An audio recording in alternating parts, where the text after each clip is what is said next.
I believe, and I could be wrong, that in the near future, the debtors will be the winners.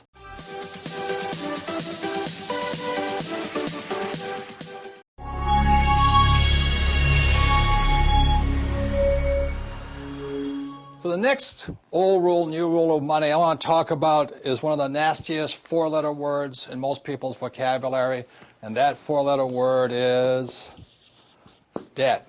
And every expert will tell you, get out of debt, get out of debt, get out of debt. Those are old rules. To be up to date and with time, especially since after 1971, you've got to know today that there's both good debt and bad debt. And the reason most people are in trouble is because they have too much bad debt. And as from the example of assets versus liability, it's a very simple thing. Good debt makes you rich because it puts money in your pocket, and bad debt is bad because it takes money from your pocket. So I have a house and I'm paying it off and all that stuff, but my house is bad debt because I got to pay for it. Good debt is debt that somebody else pays for me and makes me rich. So if you really understand money and have a higher financial IQ and invest your time in this, your greatest asset, you'll know that you can use debt to get rich, especially today. One of the reasons, that when you look at what happens to most people is, again, if this is an income statement, expense, asset, and liability, the reason most people are in financial trouble is they think they buy a nice house, so they buy this big house, but they have this thing called a mortgage. And nothing wrong with a mortgage, but the word mortgage, if you understand financial literacy or the definition of the word, mortgage means death, mortgage, the death of your future age. So you have to know when to use debt and in the good process. So what happens to most people is they go to school, like they were told, they get a job, their first big line item expense is taxes because they're an employee or self-employed, and the second line item expense is called a mortgage payment.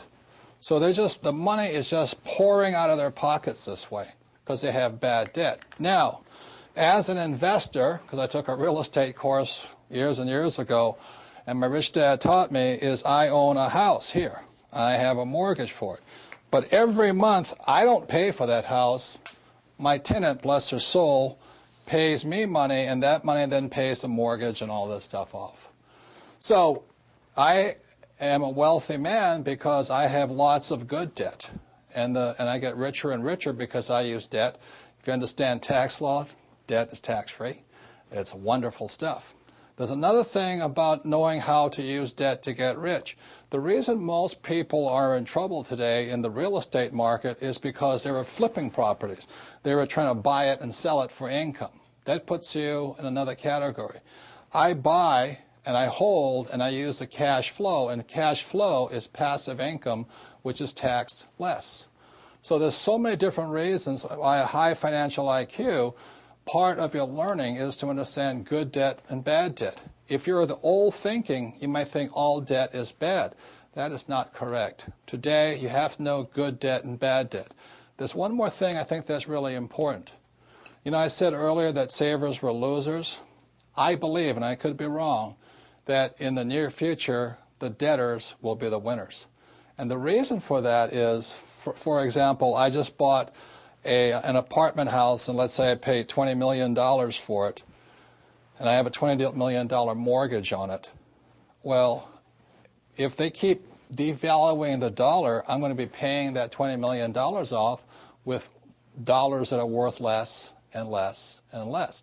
So people who have good debt become winners because after 1971, I can pay it back with junk dollars. Now, if you can understand that, you might understand why, to be a smart person in the 21st century, you need to know good debt versus bad debt. That takes a little education, a little reorientation. So it is unfortunate because of 1971, when Nixon took us off the gold standard, savers became losers and debtors became winners, but debtors who have good debt. So the last thing I want to talk about debt is one of the best investments I made, because I started off with no money like most people. You know, my first investment was a little $18,000 condo in Hawaii, and I made a whopping $25 a month. I didn't make much money on that deal, but every time I did an investment, be it real estate or business, I got smarter, because experience makes you smarter. So I started with just a little $18,000 unit. I broke up my credit card. I paid the $2,000 down payment with my credit card, so it was 100% finance. Now, most experts will say you, that's stupid. You don't do that. But if you know what you're doing, you can do it. A number of years ago, I bought a $7 million commercial building. I paid for it with zero down. And every month, after everything is paid for, it puts about $30,000 a month income in my pocket, or $360,000 a year for no money down. So that is the price of having a good education or a bad education. A good education is knowing the good debt versus bad debt and how debtors can win if you know what you're doing. Even in this economic environment of high volatility, because I'm basing all of my investments not on capital gains or appreciation, I base all of my investments on cash flow, how much money comes in. So even though the real estate market has crashed, I hate to say this, but it's been good for me, because more people became renters all of a sudden. So my rental rates went up, my income went up, I'm paying for it with cheap dollars and things like this. So in the new rules of money, you have to know the difference between good debt and bad debt, and why savers are losers and debtors are winners.